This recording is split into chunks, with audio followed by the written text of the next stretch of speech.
lake for what? Only to transport coal and benefit one and only Adani.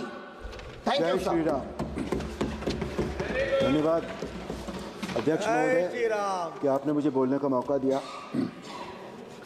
आज हम यहाँ आपदा प्रबंधन संशोधन विधेयक 2024 पर डिस्कशन कर रहे हैं। अभी अभी हमारे एक माननीय सांसद जी ने कहा, सभी ने प्राकृतिक आपदाओं की बात की, तो उन्होंने कहा कि आपदाएं प्राकृतिक ही नहीं होती, मैन मेड भी होती हैं। वक्ताओं की सूची बहुत है, इसलिए कृपया अपनी बातों को 5 मिनट में आप करें। जी सर, 5 मिनट में कह दूंगा बिल्कुल। उन्होंने कहा कि मैन मेड भी होती हैं आपदाएं। मैं एग्री करता हूं उनसे। हमारे यहाँ संसद में रोज एक मैन मेड आपदा होती है। कुछ माननीय सांसद जैसे ही लोकसभा चलती है वो चिल्लाना शुरू करते हैं, नारे लगाते हैं, वेल में उतर आते हैं, दूसरे सांसदों पर पर्सनल टीका टिप्पणी करते हैं, नारी शक्ति का अपमान करते हैं। ये आपदा नहीं है सर, मेरे लिए ये बहुत बड़ी आपदा है। आपदा वो होती है जिसमें नुकसान होता है, संसद की गरिमा का नुकसान होता है, पैसों का नुकसान होता है, समय का नुकसान होता है। जो लोग देखने आते हैं, मुझे बहुत सारे लोग मिले, बोले हम कभी संसद में नहीं जाएंगे। अब ये आपदा है। अध्यक्ष महोदय, आपसे मेरा निवेदन है, आग्रह, अनुरोध है, अगर इसका कोई परमानेंट सोल्यूशन आप निकाल दें तो मैं बहुत आभारी रहूंगा आपके लिए। मैं यहाँ बहुत नया आया हूँ, कुछ ही महीने हुए हैं, मैं अभी भी इस सबको डाइजेस्ट नहीं कर पा रहा हूँ। अच्छी चर्चा होती है संसद में और आप अच्छी चर्चा में भाग ले रहे हैं, इसलिए पूरा देश इस बात को महसूस करता है। धन्यवाद। आपदाओं का जो इतिहास है वो पुराना नहीं है। हमारे यहाँ पहले प्लेग होता था अंग्रेज़ों के ज़माने में, पर उस समय राहत का कोई कंसेप्ट नहीं था, मैनेजमेंट का कोई कंसेप्ट नहीं था। पहली बार भारत में 2004 में आई विनाशकारी सुनामी के बाद आपदा प्रबंधन 2005 लागू किया गया। हालांकि इस तरह के कानून का विचार 1999 में उड़ीसा में आए सुपर साइक्लोन के बाद से चल रहा था।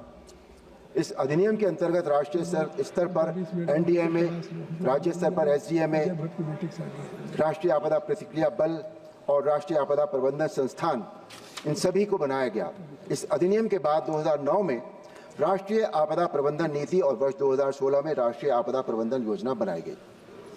प्रधानमंत्री आदरणीय श्री नरेंद्र मोदी जी के नेतृत्व में केंद्र सरकार ने प्राकृतिक आपदाओं को रोकने के लिए क्षेत्र में जितना महान काम किया है, ये इस बात से स्पष्ट है कि 1999 में उड़ीसा में आए भयानक तूफान में जहां 10,000 लोग मर गए थे, वहीं 2021 में उड़ीसा में ही आए यास नाम के तूफान में, जहां तूफान की रफ्तार 165 किलोमीटर के लगभग थी, वहां सरकार, NDRF, SDRF, प्रशासन तथा सिस्टम सभी के सब अलर्ट मोड में थे। संपत्ति का नुकसान तो हुआ, लेकिन मृत्यु केवल 2 लोगों की हुई। यदि आदरणीय प्रधानमंत्री मोदी जी की सरकार न होती तो हम ये सोचकर सेहर जाते हैं यास तूफान से 2021 में कितनी भीषण जनहानि होती। NDRF द्वारा आपदा राहत का एक उत्तम उदाहरण पिछले साल उत्तरकाशी जिले की सिलक्यारा सुरंग में 41 श्रमिकों के फंसने के बाद किया गया राहत कार्य है। पूरा देश भगवान से प्रार्थना कर रहा था कि श्रमिकों की जान बच जाए, लेकिन उम्मीद ना के बराबर थी। लेकिन आदरणीय प्रधानमंत्री जी ने पूरे बचाव राहत कार्य पर स्वयं निगाह रखी तथा एक असंभव राहत कार्य को अंजाम देते हुए 41 श्रमिकों की जान बचाई गई। सिलक्यारा सुरंग राहत कार्य से पूरी दुनिया हैरान हो गई थी और इससे हमारे आदरणीय प्रधानमंत्री जी की संवेदनशीलता का भी पता लगता है।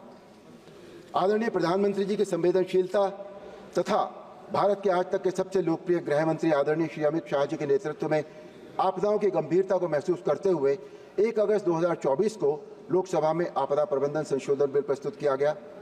इस बिल के अनुसार आपदा प्रबंधन संशोधन अधिनियम 2005 के संस्थागत तत्व पर विशेष ध्यान देने तथा साथ ही उसके लागू किए जाने की प्रक्रिया पर लगातार निगरानी पर बल दिया गया है। इसके लगभग 2 दशक बाद इस पूरे सिस्टम की समीक्षा करने की आवश्यकता महसूस की गई। बिल में बहुत अच्छा प्रावधान है कि केंद्र, राज्य तथा जिला स्तर पर आपदा का आकलन व समाधान करने की शक्तियां दी गई हैं। अब अर्बन डिजास्टर मैनेजमेंट अथॉरिटी राज्य की राजधानियों तथा उस राज्य में स्थित नगर निगम और नगर पालिकाओं के लिए भी काम करेगी। लोकल एडमिनिस्ट्रेशंस और ऑफिसर्स के साथ जोड़ने से मैनेजमेंट बेहतर होगा, ज़्यादा ऑर्गेनाइज्ड होगा, because they know the place and its ins and outs and its problems. ये विधेयक राज्य सरकारों को स्थानीय प्रतिक्रिया क्षमताओं को बढ़ाने के लिए परिभाषित कामों तथा सर्विस कंडीशन के साथ राज्य आपदा प्रतिक्रिया बनाने का अधिकार देता है। इस बिल की एक बहुत अच्छी बात यह है कि सभी मौजूदा समितियों जैसे राष्ट्रीय संकट प्रबंधन समिति और उच्च स्तरीय समिति को वैधानिक दर्जा दिया जा रहा है। एनडीएमए के आपदा मित्र, आपदा सखी जैसी स्कीम्स बहुत ही उपयोगी साबित हो रही हैं।